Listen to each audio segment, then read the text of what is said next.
Assalamualaikum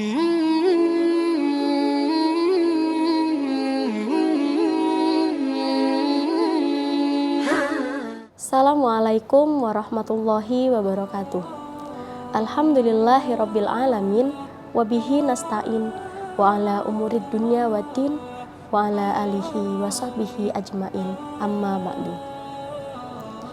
Sahabat edukasi, marilah kita panjatkan puji syukur kita kepada Allah, Zat yang Maha Ghafur, Zat yang Maha Syukur, yang telah memberikan nikmat dan rahmat yang tak bisa kita ukur.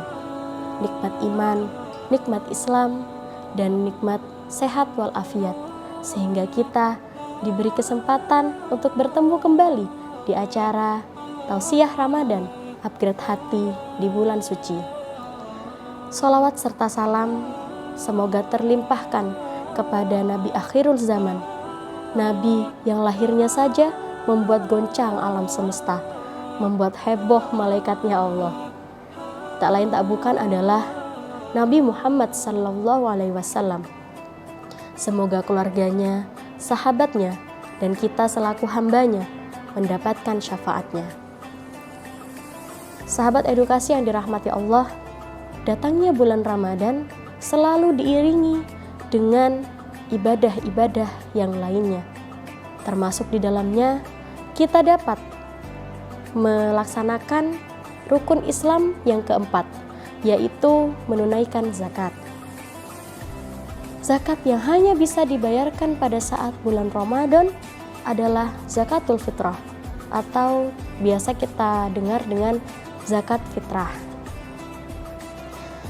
Zakat fitrah adalah zakatnya setiap manusia, setiap jiwa, baik yang tua maupun yang muda, kita yang dewasa maupun anak-anak, kita yang sehat maupun yang sakit, kita yang berakal maupun yang tidak berakal.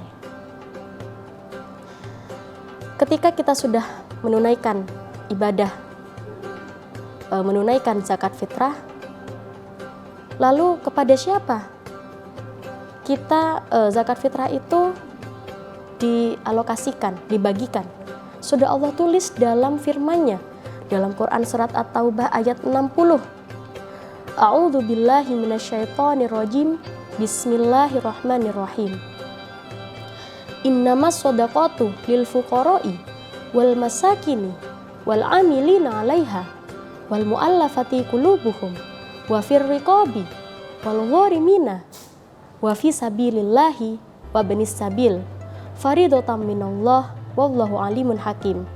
Sesungguhnya zakat-zakat itu hanyalah untuk orang-orang yang fakir, orang-orang yang miskin, orang-orang pengelola zakat atau amil zakat.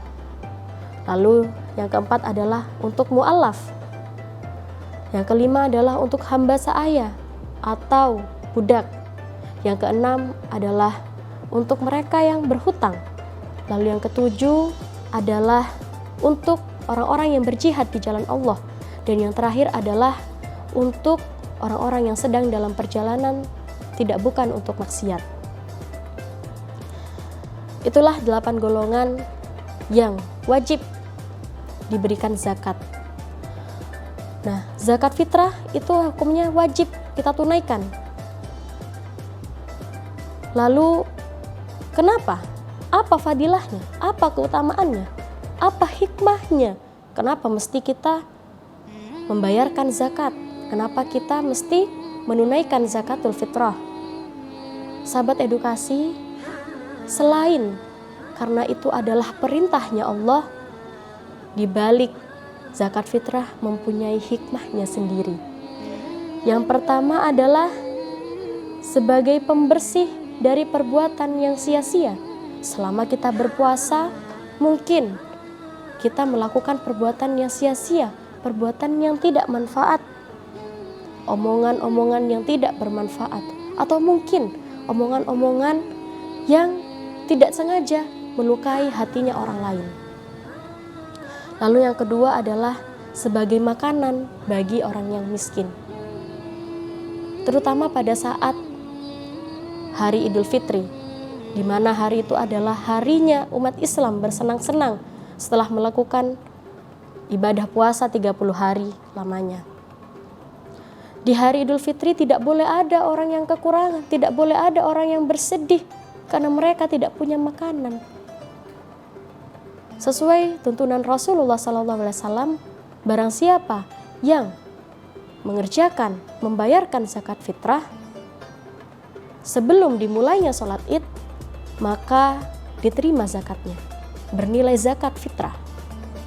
Tetapi barang siapa yang menunaikan zakat fitrah, membayarkan zakat fitrahnya setelah sholat Idul Fitri, maka tidak bernilai zakat fitrah. Dia hanya bernilai sedekah biasa. Itu berarti bahwa zakat fitrah mempunyai batasan waktu. Lalu dengan apa dibayarkannya? Dibayarkannya dengan makanan pokok daerah setempat. Karena kita orang Indonesia, apalagi di Pulau Jawa, makanan pokok kita adalah nasi.